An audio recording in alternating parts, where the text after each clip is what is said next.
Oh, baby, the AFC Championship game is here, and it could be full of fireworks and tons of offense here once again. The Buffalo Bills going to Kansas City to face Patrick Mahomes and the Kansas City Chiefs. Going to be kicking off 6:40 p.m. Eastern Time on Sunday in Kansas City in Arrowhead. 34 degrees and cloudy is the current forecast. As of right now, Kansas City 3-point favorites. They expect this game to be pretty close. And why not? Both these teams are playing absolutely great football. How healthy is Patrick Mahomes? We'll talk about that in a minute. But Josh Allen has really broken out here this season and is trying to get the Bills back to the Super Bowl. Here's a crazy stat, right? A WTF stat that Chris Kennedy found earlier in the week and sent it to us. Every 27 years, the AFC Championship game has been the Chiefs and the Bills. Happened in 1966, 1993, and then again this year. Absolutely crazy that stuff like that comes around. But what's going to happen this week, right? Well, these teams have met already before. They faced off in Week 6. Is it also crazy that in Week 6, the other conference championship game faced each other in Week 6? We had the Packers face the Bucks in Week 6 also. So Week 6, something going on there because now we got the Bills and the Chiefs. In that game, the Chiefs came out on top 26-17, and Clyde Edwards-Helaire went absolutely nuts with 26 carries and 161 yards. Does that happen again here this week? But does Clyde Edwards-Helaire even play in this ballgame? Does Le'Veon Bell play in this ballgame is another question, but does it really matter? Because even Darrell Williams in this backfield has looked efficient when been given opportunities. They just don't run the ball a whole lot because they can throw so successfully on a weekly basis. The biggest name up here, obviously, the one that everybody's paying attention to, it's Patrick Mahomes, right? Listed as a concussion.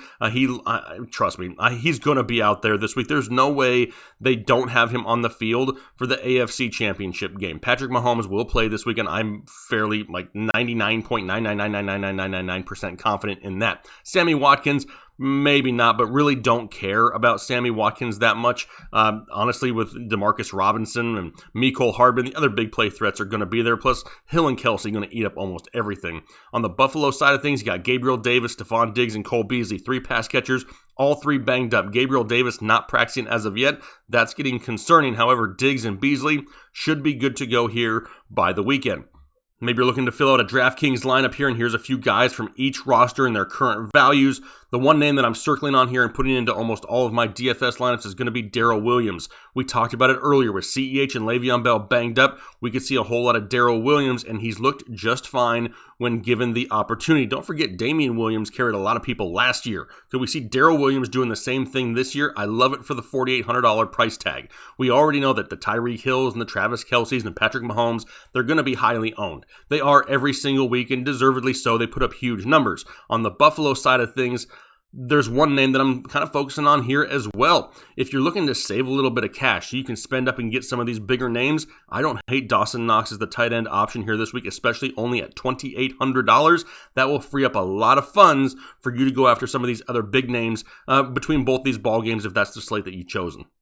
But as we head back to the ballgame, what are some of the keys to win for each of these teams? For Buffalo, they need to keep their foot on the pedal, right? Buffalo has a tendency to get a lead and then kind of relax a little bit and let teams back in. They cannot do that with Kansas City. Do not give that opportunity to Patrick Mahomes and the Kansas City Chiefs. They also need to limit the run game, though, right? We've talked about the passing offense a lot of Kansas City, and yes, they're probably going to majority throw it this weekend once again, but don't forget, in this last meeting, they were torched on the ground. Now, Buffalo looked much improved on the ground last week against Baltimore, so don't forget, this defense is playing really, really well right now. They just can't afford to go out there and give up 200 yards rushing either. They need to be a bend, not break defense and have some long drives on offense, right?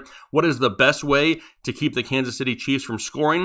Don't let them have the ball very much, right? Keep the ball for as long as you can. Now, Buffalo is not one to really rely on a rushing attack. This may be one of those games where we see Josh Allen scrambling a little bit more for those first downs if he doesn't have the open receiver down the field just to keep drives moving and the clock running. For Kansas City, they have to run more, right? I mean, this is just one of those things. They don't want to become one-dimensional. Now, obviously, if they are one-dimensional, if any team's going to do it, it's going to be Kansas City. But if they can utilize those running backs more out of the backfield, or running back if it's just Darrell Williams, whatever it may be, that could really lead to some success here this week. Plus, they need to pressure Josh Allen, right? He's never been in this moment before. It's a lot of pressure for this kid in this moment. Now, he's played great all year, but if he can get some pressure early and make some mistakes, it wouldn't surprise me if Kansas City just builds off those mistakes and gets a lead that Buffalo can't come back from. The last thing, it's Tyrann Mathieu. Now, how is Tyrann Mathieu a key to win? He is the identity of the Kansas City Chiefs defense. His intensity really helps lift them, especially at this time of the year. Do not discount the fact that these guys have been here before and they've done it before. They know what it takes to win, and Tyrann Mathieu is the voice of that. He's definitely one of the X factors in this ballgame. So when it comes down to predictions, Kyle and I agree. We're both going Kansas City. Nothing against Bills Mafia. Listen here. I would love to see the Buffalo Bills in the Super Bowl. I'll be rooting for the Buffalo Bills to make it back to the Super Bowl. But honestly, all things point to Kansas City coming out on top here in this ballgame, especially if Patrick Mahomes is healthy and ready and good to go. Me and Kyle both picking Kansas City to win this ballgame, but we do expect it to be high scoring and very entertaining to watch. Like I said, we'll be rooting for Buffalo, right? We'll be having the tables ready, but we're picking Kansas City to win the ballgame. But this is your chance to tell us, what do you think is going to happen? What's your prediction? Leave it down below in the comment section. They're always fun to read. We'd love to interact with you guys. We try to interact as much as we possibly can on this channel. Don't forget, we do content all year long. This is not like we're going to take the next couple months off. No, we're getting ready to start diving into off-season content, so make sure you stay subscribed. If you're looking forward to all things fantasy football in 21, don't forget that our fantasy football draft guide is already available for pre-order on thefantasyheadliners.com. Right now, only $14.99. Last year was over 600 virtual pages.